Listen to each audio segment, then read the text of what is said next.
क्या भक्ति और योग दोनों अलग अलग होते हैं या फिर एक ही चीज होती है? या फिर हम ये कहें भक्ति और योग में क्या अंतर होता है?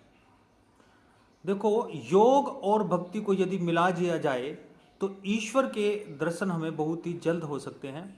यानी जो कार्य हम प्राप्त करना चाहते हैं अपने आप को ईश्वर से, ईश्वर माने सत, ओम यानी रियलिटी, द सोर्स ऑफ सृष्टि को हम बड़ी आसानी से जल्दी से जान सकते हैं।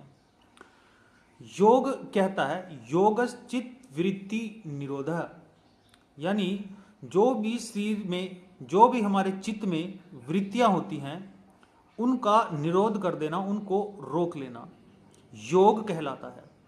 यानी जब हम स्वयं के चित्त की जो वृत्तियां होती हैं उसमें हजारों लाखों लहरों की तरह जब हम उनको निरुद्ध कर लेते हैं, रोक लेते हैं योग के माध्यम से, अष्टांग योग के माध्यम से उसके साधन करके जब हम उनको रोक लेते हैं तो हमें सब के दर्शन हो जाते हैं। तदा दृष्टु स्वरूपे अवस्थानम।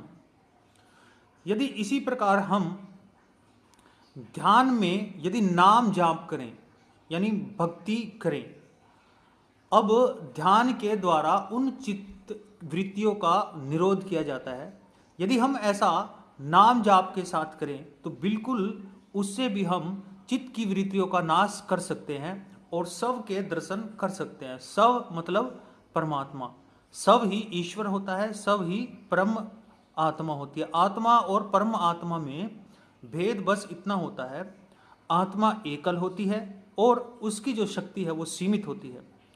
जो परम ईश्वर है वो परम यानी और ज्यादा सूक्ष्म परम आत्मा, सभी आत्माओं की आत्मा, आत्माओं की भी आत्मा है, वो ईश्वर है। तो नाम जाप के द्वारा चित्त को शुद्ध किया जाता है और उन सभी वृत्तियों का नाश किया जाता है जो हमें संसार से जोड़ती हैं, जो हमारे सत्य को जानने में बाधक होती हैं, साधक नहीं। तो यदि आप अष्टांग योग का प्रयोग करते हुए, इन साधनों का प्रयोग करते हुए नाम जाप करते हैं तो बिल्कुल ये बात सच है कि आप ईश्वर को यानी सब को तदा दृष्टे स्वरूपे आत्मनम को, अपने आप को आप जान सकते हैं।